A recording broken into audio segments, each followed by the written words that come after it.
Last night, the New York Knicks pulled off the impossible. They pulled off the greatest comeback in NBA history, and one of the greatest comebacks in all of sports. The Knicks were down 29 in the NBA Finals, at home against a team shooting better than any team in NBA Finals history. But they ended up winning 107 to 106. So in this video, we're going to break down how statistically improbable and insane the Knicks comeback actually was against the Spurs. So let's get into it. The Spurs started off the game on a 12-2 run, and by the end of the first quarter, the score read 41-22, Spurs up by 19. Wembanyama already had 13 points, and the Spurs team was shooting 65% from the field on 6 of 10 from 3 in the first quarter alone. That's not just good, that's historically good. For context, the average team shoots around 36% from 3 in the playoffs, and the Spurs were at 60% through one quarter, against the number 1 defense in the Eastern Conference. It was bad, but the second quarter made it historic. Vassell and Harper combined for a perfect 7 for 7 from 3 in the first half, 7 attempts, 7 makes between 2 players. As a team, the Spurs hit 14 threes in the first half, a finals record. At one point, there were 11 for 16 from deep. That's a 68% 3-point percentage in a half in the NBA Finals. And on top of that, Wembanyama, Vassell, Harper, and Fox, those 4 alone, combined for 59 of the team's 76 first half points. At the end of halftime, the score read Spurs 76, Knicks 49. That's a 27-point halftime lead, and that was the third largest in NBA Finals history. Throughout that half, the Spurs shot 59.6% from the field and scored 76 points, the most any road team has ever scored in a first half of a finals game in the history of the league.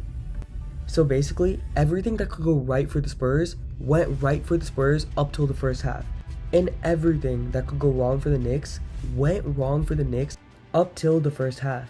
And before the game, the Knicks were minus 500 to win the series, meaning you needed to bet $500 to win just $100. At halftime though, the Spurs had flipped to minus 165 series favorites. That's not a small move. Sportsbooks don't flip a minus 500 to underdogs at halftime without a buttload of data backing it up. So all the stats and all the data were pointing into the same direction. The Knicks were cooked on paper. Alright, so now let's move on to the third quarter. The score reads 81-52. Spurs up by 29 points, the largest lead in NBA Finals history. And here's a stat that will break your brain.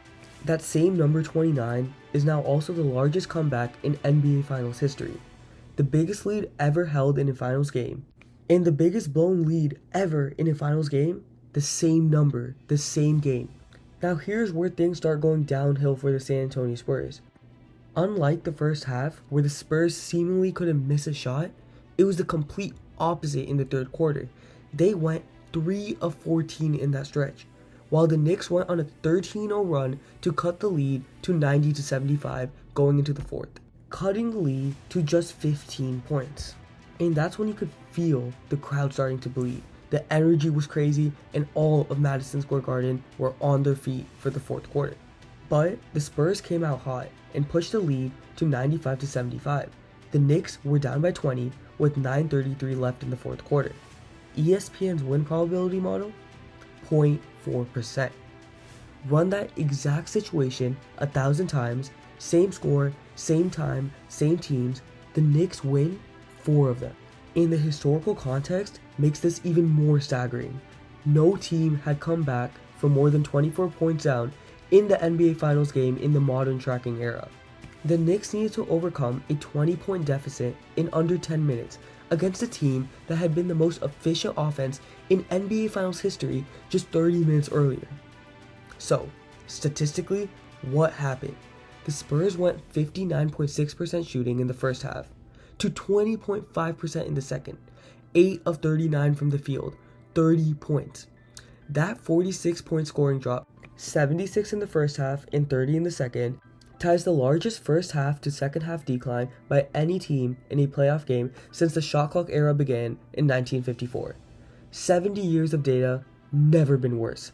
Wembanyama, who had 16 points in the first half, finished with just 24 points total and shot 9 of 25 for the game, 2 of 8 from 3 in the second half, and the Knicks defense made him a completely different player after halftime. His effective field goal percentage in the second half was somewhere around 28%. The Spurs stopped attacking the rim, stopped moving the ball, and started settling for contested mid-ranges and long twos, the same thing that wasn't working over and over. But the Spurs are still clinging on to a lead with under 2 minutes left. Then, Victor Wembanyama steps on the line. This is where you ice it. He shot 78% from the free throw line this season. The statistical probability of missing 2 consecutive free throws at that percentage is 4.8%. He missed both. 4.8% chance of that happening statistically. Instead of going up 3 and forcing the Knicks to need a 3-pointer, they stay up 1. So now, it's a completely different game. The Knicks can smell it. Brunson attacks and hits a floater in traffic with 1:22 left, and the Knicks get their first lead of the entire night. But on the other end, the Spurs answer. Castle gets fouled and hits both free throws, 106 to 105. Spurs up 1. 30 seconds left. With 12.8 seconds left on the clock, Fox deflects the ball at half court. He got it, free and clear. Every model, every coach, every person watching knows the right play. Dribble it out, burn the clock, force the foul, and go to the line and ice it. He goes for the layup instead and gets blocked. De'Aaron Fox said, "I thought I could outrun Anunoby." He couldn't. Blocked clean. And now it's the Knicks ball with 5.7 seconds, down 1. And that's where history happens. Jalen Brunson launches a 3. It doesn't go in. But coming for the rebound was OG Anunoby, and he puts it back on 2 Spurs players to give the Knicks a 1-point lead with 1.2 seconds left. Now, the Spurs have the ball, and Stephon Castle actually gets a decent cut to the rim. But Dylan Harper fails to get him the ball in the right position. And there you have it. Madison Square Garden goes crazy. The players go crazy. The whole NBA community cannot believe what they just saw. The New York Knicks just pulled off the impossible. They just pulled off one of the greatest comebacks you will ever see in sports history. Brunson ended the night with 36 points, 7 assists, and a plus 11 for the game. But the real MVP? OG Anunoby, who made the game-winning stop and the game-winning bucket, and shot 7 for 9 from 3. So, thanks to the greatest comeback in the history of sports, the New York Knicks are just 1 win away from winning the NBA Finals. And for the Spurs, well, they need to defy statistics because only one team ever has came back 3-1 in the NBA Finals.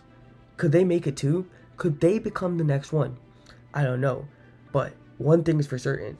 That was the greatest choke job in NBA Finals history. Thank y'all for watching, and if you want more content like this, like, subscribe, and comment. See y'all in the next one.